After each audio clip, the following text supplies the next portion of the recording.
మీకు ఈ వీడియో నచ్చితే వీడియో క్లిక్ చేసి ఛానల్ని సబ్స్క్రైబ్ చేసుకోండి. రామలక్ష్మి ప్రవల్లికతో చెప్తూ ఉంటుంది, ఆ ఆద్య వల్లే మా అమ్మ నాన్న దూరం కావాల్సి వచ్చింది అని ఆద్య చేసిందంతా ఇక రామలక్ష్మి చెప్తూ ఉంటే, ఆద్య అంటే విశ్వాసం లేని వాళ్ళు ఇలా కుటుంబాన్ని విడదీస్తుంటారు. అయినా మీ అమ్మ ఎలా ఆద్య మాటలు నమ్మింది? మీ అమ్మ ఆద్యను ఎలా చేరతీస్తుంది? దేవుడు లాంటి మీ నాన్నని ఎందుకు దూరం పెట్టింది? మీ అమ్మ అలా చేయటం కరెక్ట్ కాదు కదా అని ప్రవల్లిక అడుగుతూ ఉంటుంది.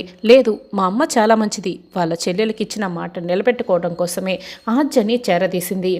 ఆద్యము మా అమ్మని ఉపయోగించుకొని ఇలా నమ్మక ద్రోహం చేస్తోంది అని రామలక్ష్మి చెప్తూ ఉంటుంది. చూడమ్మ, ఆద్య లాంటి వాళ్ళు ఇలా చేస్తూ ఉంటే నీలాంటి వాళ్ళు ఎలా చూస్తూ ఊరుకుంటారు? నువ్వు ఆ ఆద్య అంత చూడాలి, లేదంటే మీ అమ్మ నాన్నని జీవితాంతం ఆ ఆద్య కలవకుండా చేస్తుంది. కాబట్టి ఆద్య అంత నువ్వు చూడాల్సిందే అని ప్రవల్లిక ఇక రామలక్ష్మికి లేనిపోనివి చెప్తూ ఉంటుంది. లేదు, ఆద్య నేను అలా చేయనివ్వను, ఆద్య అంత చూస్తాను అని రామలక్ష్మి చెప్తుంది. చూడమ్మా, నీకు ఏదైనా సహాయం కావాలంటే నువ్వు నేనున్నాను మాత్రం మర్చిపోకు, నేను ఏ సహాయం కావాలన్నా చేస్తాను అని ప్రవల్లిక చెప్తుంది. అలాగేనండి అని రామలక్ష్మి చెప్తుంది. నువ్వు నన్ను అండి అని పిలవకమ్మా, అమ్మ అని పిలు. అంత కష్టంగా ఉంటే నన్ను పిన్ని అని పిలు.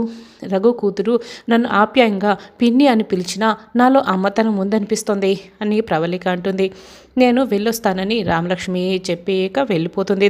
డ్రైవర్ని పంపిస్తానమ్మా అని చెప్తూ ఉన్నా, అవసరం లేదు నేను వెళ్ళొస్తాను అని రామలక్ష్మి వెళ్ళిపోతుంది. రామలక్ష్మి వెళ్తూ ఉంటే బావూజీ ఎదురొస్తాడు. రామలక్ష్మి వెళ్ళిపోగానే, మేడం ఆ అమ్మాయిని చంపేస్తుంటే ఈ పాటికే ప్రాణాలు పోయిండేటివి కదా, మళ్ళీ ఎందుకు చిన్న చిన్న గాయాలయ్యేటట్లు ఎందుకు మేడం? చిన్న యాక్సిడెంట్ మాత్రమే చేయమన్నారు. మీరు ఆ రఘురాం మీద గెలిచారు అంటే ఈ రామలక్ష్మి ప్రాణాలు తీసేస్తుంటే ఆ రఘురాం ఈ పాటికి ఏడుస్తూ కూర్చునేవాడు కదా అని బావూజీ చెప్తూ ఉంటాడు. శత్రువు మీద గెలవాలి అంటే ప్రాణాలు తీయటం కాదు, ఆ రఘురాం నాలాగే జీవితాంతం బాధపడుతూ ఉండాలి. నేను ఏ బాధలనైతే అనుభవించానో అతడు కుల్లి కుల్లి బాధపడి చావాలి అని, అదే శత్రువు మీద గెలవటం అని ప్రవల్లిక అంటుంది. రామలక్ష్మి బుల్లెట్ని దూసుకొస్తూ ఉంటుంది. రామ ఏమైంది? నేను పార్క్ చేస్తాను అని బుల్లెట్ని ఇక పక్కన పార్క్ చేసి, ఏంటి రామ ఈ దెబ్బలు అని శౌర్య అడుగుతూ ఉంటాడు. అదేంటి పార్వతి, రామలక్ష్మి బుల్లెట్ని డ్రైవ్ చేస్తూ తీసుకువెళ్ళింది కదా, ఇప్పుడు తోసుకొస్తుంది ఏంటి అని పద్మ పార్వతితో చెప్తూ ఉంటే, ఒకసారి రామలక్ష్మిని బాగా చూడు, చేతికి గాయమైంది అని, కొంప తీసి ఆర్జ కొట్టి పంపించదా ఏంటి అని పార్వతి అడుగుతూ ఉంటుంది. అసలు ఎక్కడికి వెళ్ళిపోయావరమ్మా, ఈ దెబ్బలేంటి అని శౌర్య అడుగుతూ ఉంటాడు. నేను ఆర్జను కలవటానికి వెళ్ళాను అని రామలక్ష్మి అంటుంది. రామా వచ్చి కూర్చో అని శౌర్య ఇక రామలక్ష్మిని దగ్గరుండి మరీ తీసుకొచ్చి కూర్చోపెడతాడు. అయ్యో రామా ఏంటమ్మా ఈ దెబ్బలు అని బామ్మ కంగారు పడి అడుగుతూ ఉంటుంది. కొంపదీసి ఆద్య నిన్ను కొట్టిందా ఏంటి అని పార్వతి పద్మ అడుగుతూ ఉంటారు. ఆద్య నన్ను కొడుతూ ఉంటే నేను చూస్తూ ఊరుకుంటానా ఏంటి అని రామలక్ష్మి చెప్తుంది. ఇక రఘురాం అప్పుడే అక్కడికి వస్తాడు. రామా ఏంటి ఈ దెబ్బలు అని అడుగుతూ ఉంటాడు. అయినా ఏంటమ్మా నువ్వు అంత ఆవేశంగా వెళ్ళి ఉండకపోయింటే ఇప్పుడు ఈ దెబ్బలు తగిలిండేటివి కాదు కదా అని, ఇప్పుడు చూడు దెబ్బలు ఎలా తగిలించుకున్నావో అని రఘురాం బాధపడుతూ ఉంటాడు. నాన్న నాకు ఈ దెబ్బలు తగిలినందుకు ఎటువంటి బాధ లేదు నాన్న, ఆద్య మిమ్మల్ని అందరినీ ఇంట్లో నుంచి పంపించేసినందుకు ఆద్య చెంపలు పగలకొట్టాలన్నంత కోపంగా ఉంది నాన్న. నాకు ఈ దెబ్బలు నన్ను బాధ పెట్టడం లేదు నాన్న, ఆద్యనే నన్ను బాధ పెడుతోంది అని రామలక్ష్మి బాధపడుతూ చెప్తూ ఉంటే, రామ జరిగిన దాని గురించి ఎందుకు ఆవేశంగా మాట్లాడుతున్నావు అని రఘురాం అడుగుతూ ఉంటాడు. లేదు నాన్న, అసలు ఆ మాటకొస్తే ఆద్యకి ఆ ఇంట్లో ఎంత హక్కు ఉందో నాకు కూడా అంతే హక్కు ఉంది కదా, ఎలా నాన్న మీరు బయటకు వస్తారు అని రామలక్ష్మి ప్రశ్నిస్తుంటుంది. నిజం చెప్పాలంటే ఆస్తికి అసలైన వారసురాలివి నువ్వే రామా అని పద్మ అంటుంది. ఆద్యకి ఎటువంటి హక్కు లేదు అని పద్మ అంటుంది.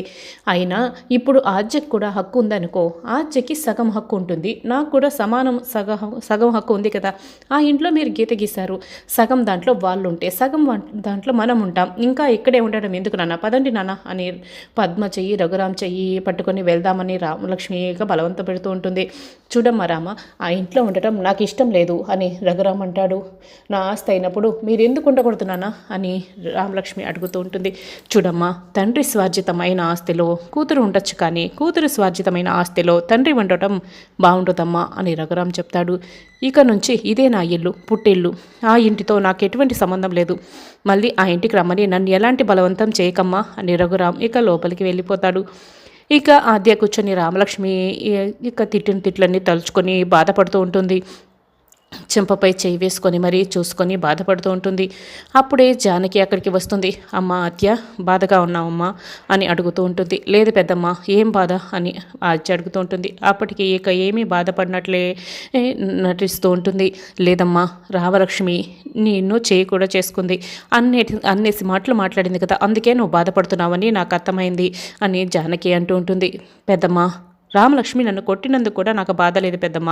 అందరిలా రామలక్ష్మి కూడా నన్ను అపార్థం చేసుకుంది చూడు, అందుకే నాకు చాలా బాధగా ఉంది అని ఆద్య బాధపడుతూ ఉంటుంది. నేను మాట్లాడుతుంటే నాకు మాట్లాడే అవకాశం కూడా రామలక్ష్మి ఇవ్వలేదు పెద్దమ్మ. నేను ఎంత మాట్లాడదామని ప్రయత్నించినా అస్సలు మాట్లాడనివ్వలేదు.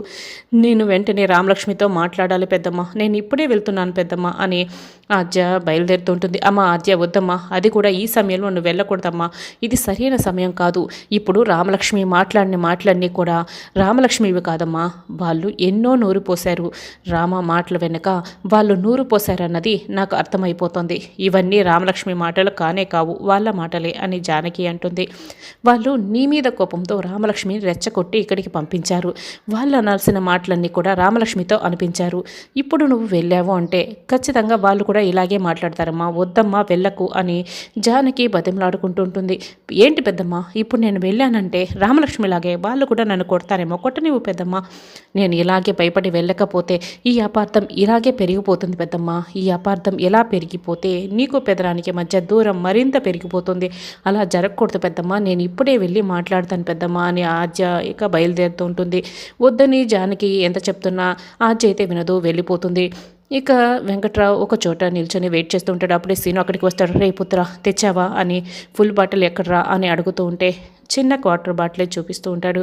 ఏంట్రా, నేనంటే దిక్కులేక మీ అమ్మ చాటున పడి ఉన్నాననుకో, నువ్వు ఆద్యకి ఆ జానకమ్మ ఆస్తికి నువ్వు ఒక్కడివే వారసుడివి, నువ్వు ఎంత అడిగితే అంత వాళ్ళు డబ్బులు ఇస్తారు కదరా అని అడుగుతూ ఉంటే అత్త ఏమో బాధలో ఉంది.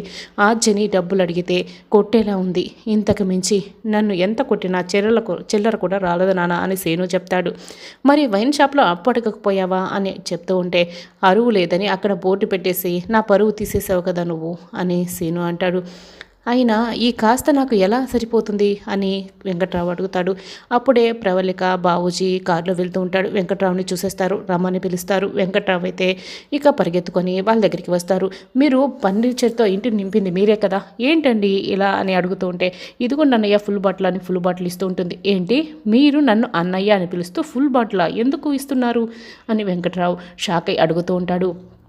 అంటే నేను రఘుని పెళ్లి చేసుకొని ఉంటే మీరు నాకు వరుసకి అన్నయ్యే కదా అవుతారు అన్నయ్య, నేను ప్రేమతోనే ఇస్తున్నాను అన్నయ్య, తీసుకోండి అని ఫుల్ బాటిల్ ఇస్తూ ఉంటే దూరం నుంచి ఇదంతా సీను గమనిస్తూ ఉంటాడు.